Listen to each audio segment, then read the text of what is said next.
states are now partially reopened in some way or another. So as we begin to head outside, here are some simple tips for staying safe. Dr. David Price, a doctor on the front lines of Manhattan, a true hero, tells you how to avoid the virus. You may hear a little inflection in my voice, like I'm emotional. It's not because I'm scared. It's actually the opposite. For the first time in a while, I'm actually not scared. I work at probably the premier hospital in New York City. Our hospital is almost exclusively a COVID-19 hospital. But we're learning, and we know a lot. And what I want you guys to know is that every single day we're getting better. We know more. And I am confident that the stuff I can tell you today should make you guys feel like when this comes to your community, that you don't have to be scared and that you can protect your family. What I'm going to play for you next is very, very important. Listen very carefully. This is how you actually get infected by the virus. The way that you get this is the transmission of the virus almost exclusively from your hands to your face. From your hands to your face. And so it's either into your eyes, into your nose, or into your mouth. So there's a lot of talk about contact or getting it through contact, hands to face. There's also a small thought that it can be aerosolized, that it can kind of exist a little bit in the air. The thought at this point is that you actually have to have very long, sustained contact with someone. And I'm talking about over 15 to 30 minutes in an unprotected environment, meaning you're in a very closed room without any type of mask for you to get it that way.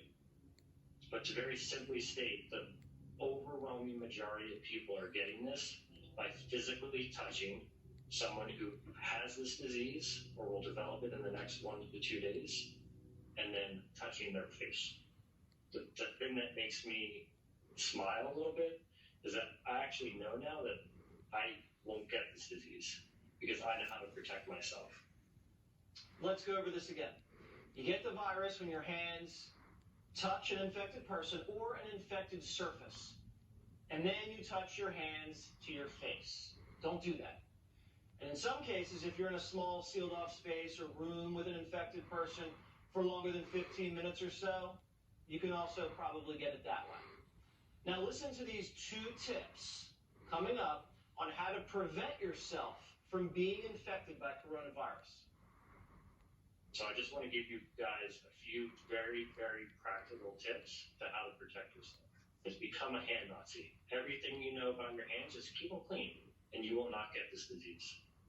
The second thing is you have to start psychologically working on the connection between your hands and your face. So someone at a party has this and you shake their hand, right? And then you touch your face. It's that simple. That is how you get this disease. Those 2 things combined is incredibly powerful and will prevent the transmission of disease into your family in 99% of cases. To know your hands are clean and to not touch your face. Period. This is the key. If you listen to any part of the show, listen to this. This is straight from the doctor on the front lines. Keep your hands clean. Wash them all day long. Carry hand sanitizer wherever you go. Use your elbows or your shoulders to open doors, whatever. If you need to touch something like a grocery store cart, use the hand sanitizer before and afterwards. And please, stop touching your face. That's how the virus transmits from your dirty hands into your body. It gets in your eyes, your nose, your mouth. So just be aware of where your hands are at all times. Wearing a mask is one way to train yourself to not touch your face. You can wear a mask if you want, but just don't hoard them. Do not shake people's hands. You can go outside, but just keep the 6 feet distance apart from people just to be safe. And when you sneeze or cough, just do it in your elbow, not in your hand, or definitely just not out in the air. And shrink your social circle. Coming up,